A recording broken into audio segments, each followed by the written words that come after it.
Alright, today I will be going over, the lore and history of the vampires.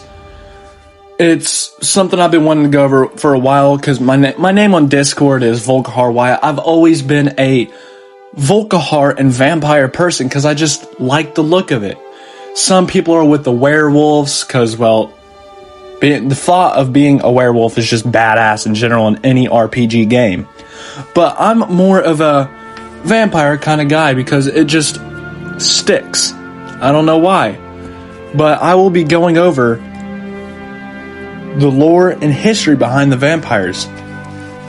So, we begin with the fundamental definition. A vampire in Tamriel is a preternatural being, commonly considered a reanimate corpse, whose existence revolves around consuming the blood of living creatures. They are cursed, undead individuals, simultaneously hated and hunted, a universally considered abominations. Regardless of their personal moral compass, imperial culture despises them as monsters. Through historical remnants suggest a romantic notion of noble vampires. Once persisted, other names for these entities include bloodsucker and thirster. Crucially, vampires are accursed undead. Their state results from the curse of vampirism, not necromantic animation. Their capabilities are formidable, encompassing incredible speed, advanced mystical talent, and unnatural strength. Their defining characteristic, perhaps more terrifying than their power, is the ability to spread this affliction, a fate often deemed worse than death. Though bites, scratches, or even draining spells, some lore suggests a few can transform into bats. Their psychology remains complex. Some claim a heartbeat, while others do not, and their need for air is similarly inconsistent among strains. Physically, vampires are marked by unusually pale skin, sometimes tinted purple, and the blood-red eyes of the hungry. They possess fangs, either 2 or 4, and once afflicted they cannot age and gain immunity to the disease. To any disease, actually. While they are impervious to death by natural causes, they can be slain by other. Understanding the curse requires looking at its transmission and progress. Vampirism is contracted when disease-contaminated blood enters a mortal via any wound inflicted by a vampire. There are several named strains. I'm not going to be going over that because, I can't really pronounce them. I suck at that. But for the two most common strains, the progression has a critical window, a 3-day, 72 hours, if you want to count it that way, incubation period. During this time, the affliction acts like any other disease and can be cured. If treatment is not administered within that window, the disease causes the subject just to die.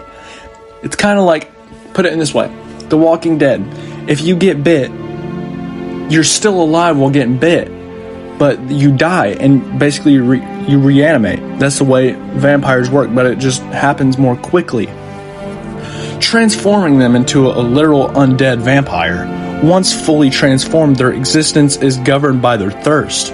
While blood may not be required for basic survival, going too long without it causes the vampire to become extremely weak and rabid. Sometimes resulting in a coma, blood is a vital component of their sustained camouflage. Consuming it allows some bloodlines to dull their obvious magic traits. Furthermore, vampire blood itself is a potent alchemical agent known to counter poisons and even cure certain, bloodborne diseases like many fevers. The diversity of vampires is vast, existing in over 100 clans or covens, meaning the exact powers and vulnerabilities depend entirely on the specific bloodline. Their weaknesses are key to combating them. While persistent myths about garlic being a universal weakness are untrue, only one vampire has been harmed due to a rare allergy. Vampires are generally vulnerable to fire and silver. Their I don't know how to pronounce that, I'm sorry. To sunlight varies drastically. Some burn upon contact, while others merely find it uncomfortable, often protecting themselves with parasols. The primary origin story attributes the first curse to the Daedric prince Molag Bal, who savagely corrupted the priestess Lemay Boilfog, creating a being whose existence served as a mockery of the Aedra Arche sphere over life and death. This tale explains many traditions, but not all. Lore aligns some regional beliefs point to mortal alchemy, magical artifacts, or wizardly curses. As the source, furthermore, not all bloodlines follow Bal lineage perfectly. Some that arose from those initially turned by Lemay exhibit traits opposite to her son, Resistant Strain. Ultimately, whether achieved through Daedric pact or mortal tampering, the result is an undead creature that abhors sunlight and the thirst for blood. That's it for the lore behind, vampires.